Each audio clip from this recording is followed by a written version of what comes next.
miracle. Et ces gens-là, qu'est-ce qu'ils viennent faire avec leurs mains dégueulasses? On ne sait pas. En tout cas, ce n'est pas l'effet du hasard.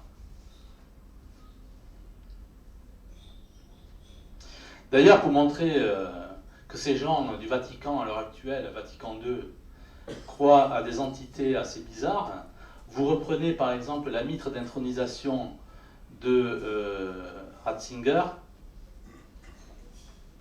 Don Luigi Villa, qui était le fils spirituel de Padre Pio, disait qu'il y avait 9 rabbins dans la famille de Ratzinger, c'est-à-dire de Benoît XVI.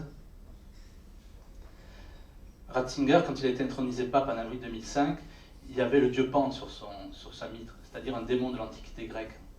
Et ça, il y a une reproduction à la même échelle à la cathédrale de Munich que j'ai vue, c'est extrêmement clair. Vous avez aussi des étoiles juives les autres jours sur des mitres de pape. Enfin, tout sauf des symboles catholiques. C'est quand même curieux, non? Et ces gens parlent des extraterrestres.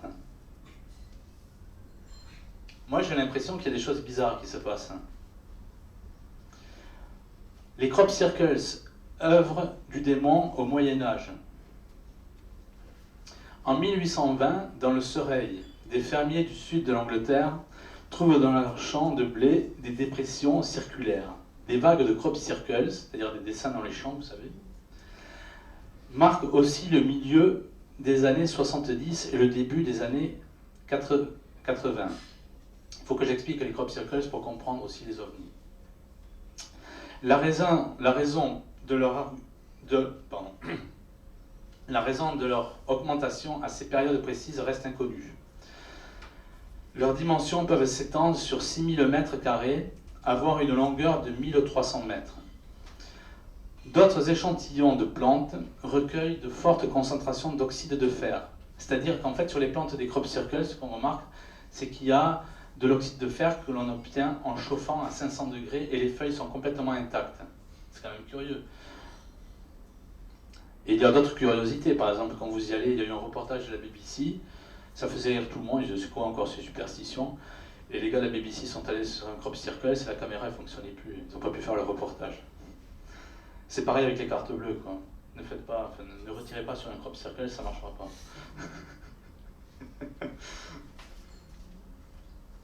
Mais vous allez voir pourquoi je vous parle des crop circles, c'est une raison.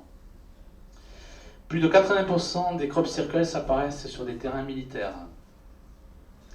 C'est ce que dit Rock Socker dans une vidéo avec Tepa.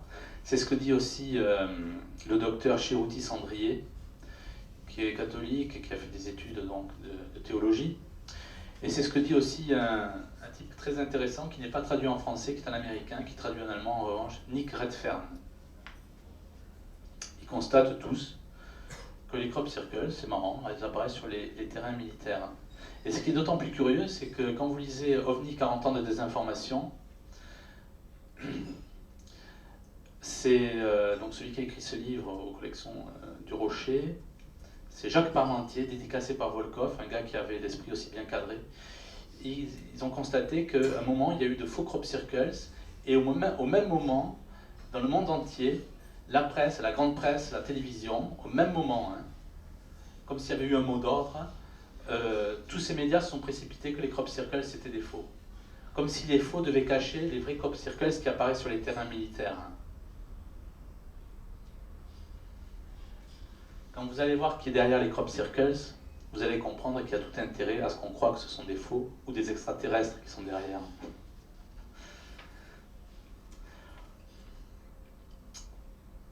Aujourd'hui, donc, pour les crop circles, pour les vrais crop circles, on parlerait d'armement secret.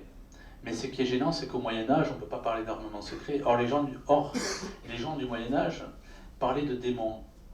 C'est-à-dire qu'ils disaient que c'était l'œuvre du démon. Est-ce qu'il y a un lien entre l'armement secret d'aujourd'hui et l'œuvre du démon au Moyen-Âge? C'est ce que nous allons voir plus tard. Un armement secret. Pour les ovnis, l'année clé de l'ufologie, c'est 1947. 1947, création de la CIA. Juin 1947, c'est 9 soucoupes volantes qui apparaissent à Kenneth Arnold, qui est un aviateur américain. 1947, un mois après, c'est Roswell. Et ce qui est marrant, c'est que Kenneth Arnold voit des soucoupes volantes, c'est lui qui donne le nom de soucoupe volante, parce qu'il voit des choses qu'il ne comprend pas. Et après, on apprend que ça vient de l'ère 51 aux États-Unis. Pour la création de la CIA en 1947, c'est qu'on remarque dans des groupes ufologistes comme le NICAP, des groupes où on peut tout admettre, sauf la théorie de l'armement secret, c'est-à-dire que ce sont des groupes qui développent la théorie des extraterrestres, on y retrouve des gens de la CIA. Comme s'il s'agissait d'égarer les esprits, c'est-à-dire d'amener les esprits des réflexions en dehors de l'armement secret pour les conduire chez les extraterrestres. D'ailleurs, le Spiegel du 30 mars 1950 donne la parole à l'ancien officier de la Luftwaffe, Rudolf Schriever, qui affirme avoir travaillé avec une équipe sur des prototypes d'avions en forme de soucoupe volante pendant la Seconde Guerre mondiale. D'ailleurs, c'est assez intéressant parce que Kenneth Arnold, quand il voit les 9 soucoupes volantes, il dit il y a la 9e qu'il voit, d'après son témoignage, ressemble aux ailes des frères Horten qui travaillaient donc sous le Troisième Reich sur, soi-disant, de l'armement secret. Mais continuons, vous allez voir. Leslie Naspin affirme qu'en 1981 et 1985, le budget des armes secrètes a été multiplié par 8. Des armes secrètes américaines. Mais qui est Leslie Aspin pour dire une telle chose? Qui est décédé en 1995 d'un accident vasculaire cérébral. Leslie Aspin fut secrétaire de la Défense de 1993 à 1994, donc aux États-Unis. L'année suivante, il occupera le poste de directeur du Conseil du renseignement étranger pour le président américain. Nous lisons aussi que le général Denis Letty, qu'on a rencontré tout à l'heure dans le cadre du rapport Cometa, reprend une information tirée du Jane's Defense Weekly de juin 1996. Le Jane's Defense Weekly, c'est très connu dans le domaine de la défense, même en France. C'est le magazine de la défense américaine. Et donc, le général Letty reprend cette phrase du Jane's Defense Weekly, qui est complètement incroyable. Je cite.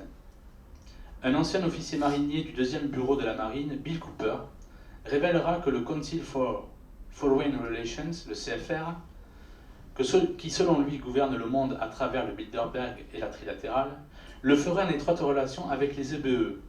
Les EBE, c'est-à-dire ce sont des extraterrestrial biological entities, c'est-à-dire des extraterrestres, des entités interdimensionnelles. C'est-à-dire le plus grand magazine de l'armée américaine en juin 1996 dit que des groupes comme le CFR, le Bilderberg et la trilatérale, c'est-à-dire ce sont des groupes apparents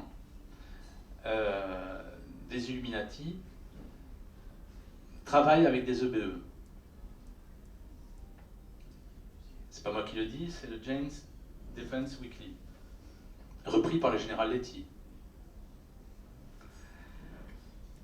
Ce passage rappelle les prises de position du colonel Corso. Cet officier de l'armée américaine a été décoré plus de 90 fois en 21 ans de carrière. Je crois que ça a été le plus décoré de l'armée américaine.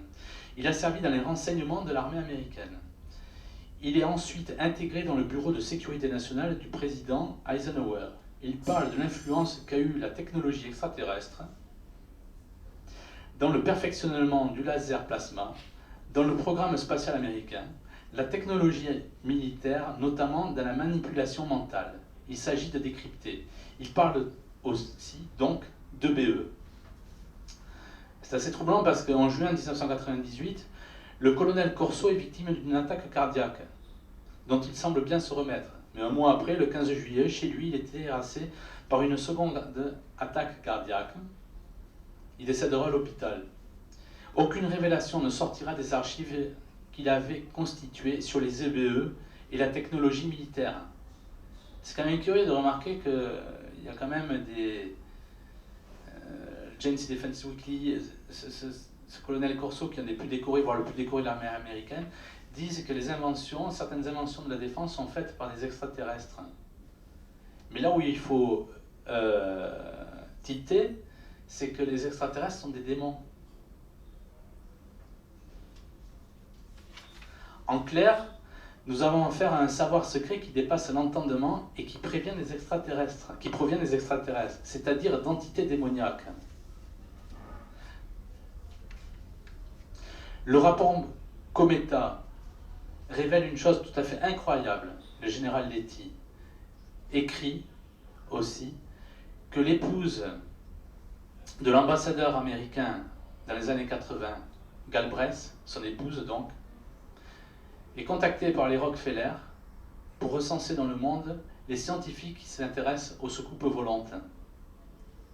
Rockefeller contacte la femme de l'ambassadeur américain à Paris pour lui demander de faire des recherches sur les scientifiques qui s'intéressent aux ovnis dans le monde.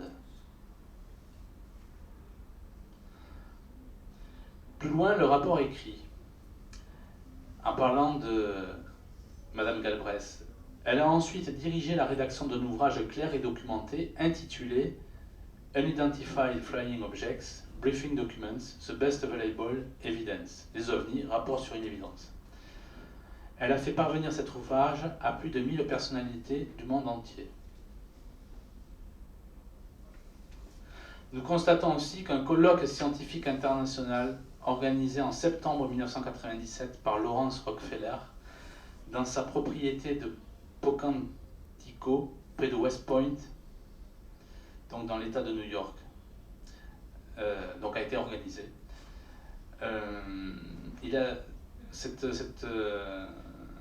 Ce colloque a été animé par l'astrophysicien Peter Sturrock, spécialiste des fluides. Ce colloque a été consacré aux preuves physiques concernant les ovnis. Le nom de Lawrence Rockefeller est mentionné dans le cadre des crop circles. On dit même qu'il finance des satellites pour les étudier. C'est quand même marrant qu'après on va vous expliquer, et au même moment dans le monde, la presse se déchaîne pour dire que les crop circles sont des faux, alors que vous retrouvez Rockefeller derrière. Rockefeller, je le répète pour la deuxième ou la troisième fois, qui finance la femme de l'ambassadeur américain pour qu'elle fasse des recherches sur les scientifiques qui s'intéressent aux ovnis. Quand vous êtes au courant que ces extraterrestres sont des démons, c'est un peu curieux tout ça. En conclusion, comme dans le cas des crop circles existant déjà au Moyen-Âge, nous observons des ovnis, des apparitions en lien avec le démon. Aujourd'hui, ces techniques concerneraient un savoir très avancé. Les scientifiques faisant progresser la science vers une convergence avec le monde de la science-fiction seraient-ils davantage des mages travaillant avec des forces interdimensionnelles? Est-ce que ces scientifiques, ces kabbalistes, ne seraient pas en fait des mages qui interrogeraient ces entités interdimensionnelles? Ainsi, notre science moderne, Padre Pio disait d'ailleurs que la science moderne était la Bible du démon. Ainsi, notre science moderne serait régie par l'ère des Lumières, la fausse lumière, bien entendu, celle de Lucifer. Les scientifiques seraient ainsi des mages. Souvenez-vous de la citation du sataniste Aleister Crowley. Notre but est la religion, notre moyen est la science. Et son adepte Parsons, celui qui filmait ses ébats amoureux avec sa mère, à qui Guggenheim, une des 13 familles sataniques, a donné un des cratères de la Lune, a donné le nom de Parsons à un des cratères de la Lune, c'est-à-dire de la face cachée de la Lune, était un des pères du programme spatial américain. De plus, le colonel Corso, terrassé par une seconde crise cardiaque, et dont les recherches seront cachées, parle d'EBE dans la science. Jane's Defense Weekly affirme que le CFR, qui est une succursale des Illuminati, dirige le monde avec des EBE. Pour quelle raison? La préparation des faux miracles de l'Antéchrist. Certains, comme l'ancien officier américain Fritz Springmeier, pensent que cette technologie secrète s'accompagnerait d'une biologie secrète, préparant une nouvelle race humaine. Verrons-nous débarquer des Martiens nés de laboratoires secrets? Nul ne le sait.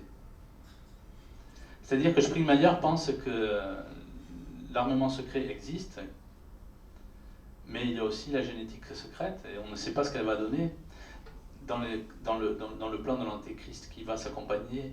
Pour que l'Antéchrist soit accepté, il faut qu'il y ait de faux miracles, mais d'une envergure mondiale et suffisamment puissant pour que les gens l'acceptent. Mais ce monde qui vise à faire table rase des religions traditionnelles s'appuiera sur des faux miracles qui tromperont le plus grand nombre. Et la science-fiction et la science, comme avec les exoplanètes, maintenant notre esprit à une vie extraterrestre, n'est pas le fait du hasard. Je ne serais pas étonné que le Vatican affirme un jour, par exemple, que le Christ soit une légende, que l'on a retrouvé son corps, alors que le linceul de Turin montre, avec la nouvelle technologie, le Christ en 3D. Le monde prochain est celui des Illuminati imposant des fausses croyances à l'aide d'une fausse science, où l'homme ne sera plus la création de Dieu, mais celle d'étranges laboratoires. Ça sera l'enfer sur Terre. Enfin, pour les plus circonspects, je rappelle que la belle-mère de Noé rigolait du patriarche construisant l'arche. Elle ne rigola pas longtemps.